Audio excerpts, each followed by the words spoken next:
Joining me now with more is Andy Walden. He's ICE's head of mortgage and housing research.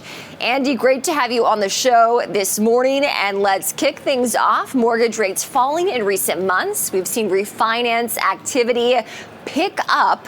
What types of borrowers are you seeing jump in and take advantage of lower rates? Yeah, and as you would expect, it's folks jumping in that have taken out their mortgage recently that are looking to drop those monthly payments. 19 out of 20 rate and term refinances that happened in September and October. I do want to note that I don't hear Andy. Took out their mortgages in 2023, 2024, or 2025 that are refinancing to reduce those rates.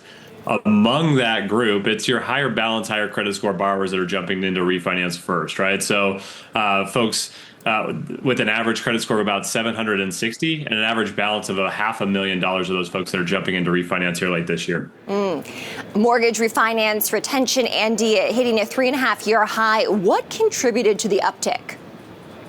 And it's really stronger retention among those folks that have taken out those mortgages recently, right? Half of folks that took out their mortgage in 2024 that are refinancing were retained by those servicers. The playbook has become a little bit simpler. It's simply identifying those in-the-money mortgages inside of your portfolio and marketing to those folks. It's now all about efficiency, right? Are you the first one to the table?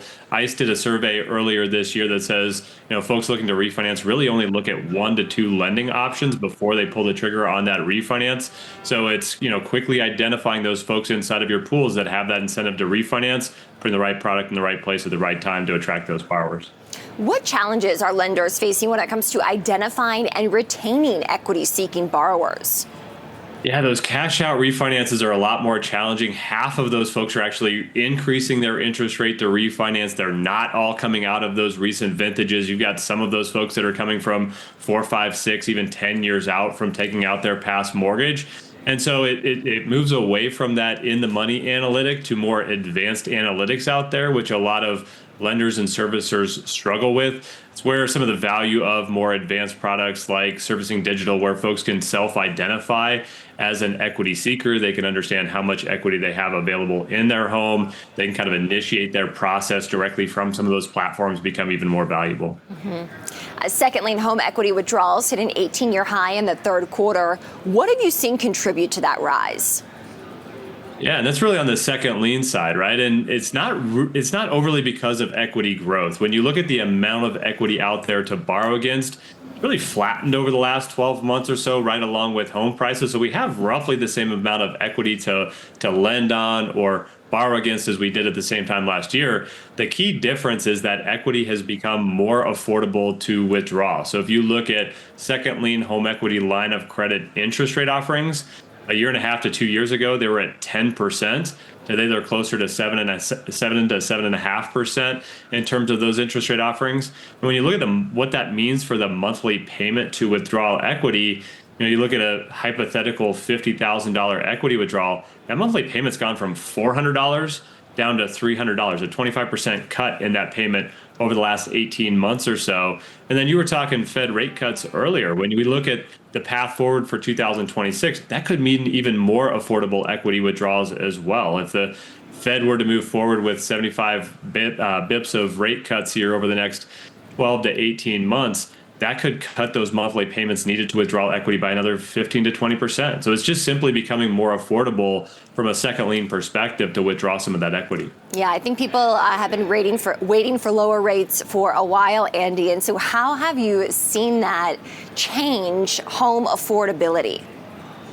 Yeah, I mean, I guess you got to look at it on two different hands when you look at it from a home affordability standpoint. On one hand, home affordability is the best that it's been in 3.5 years. You look at that share of median household income needed to afford the median priced home. It's below 30% for the first time in several years out there. It is bringing more buyers back to the market. So you look at purchase applications on a seasonally adjusted basis.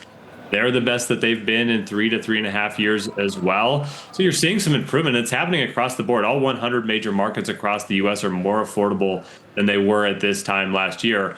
On the other end of that coin, affordability still remains very stretched, right? And we're still several years out from seeing that fully normalize. So good news in terms of the context of the last few years, moving in the right direction. We still have a road to hoe before we get fully back to long run average home affordability. Okay, so 2 years, is that what we're talking?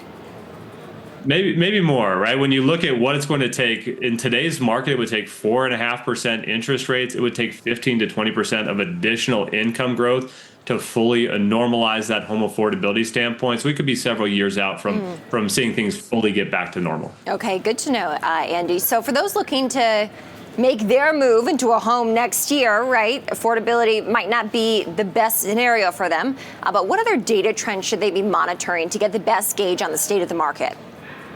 Yeah, certainly. I mean, affordability is one, right? Keep an eye on what's going on there. Understand your monthly payment, what's happened in this lower interest rate environment that we found ourselves in late this year. But the second is understand what's going on inside of your local market, right? We talk a lot about national housing market trends. You're not shopping in a national market, you're shopping in your neighborhood, in your zip code. So really understand what's different in your particular area. You've got Midwest and Northeastern markets that continue to remain relatively firm from a price perspective, and mired in still these deep inventory deficits. In the South and West, it's been certainly softer, but you've seen some sellers pull back from those markets as well, and things firming up a little bit there as well. So really understand your local market conditions, where you're shopping, what does demand look like there, what does supply look like there, what are the monthly payments required for you in particular, and shop that local market.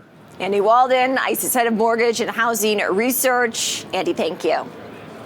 Awesome. Thank you, Kristen.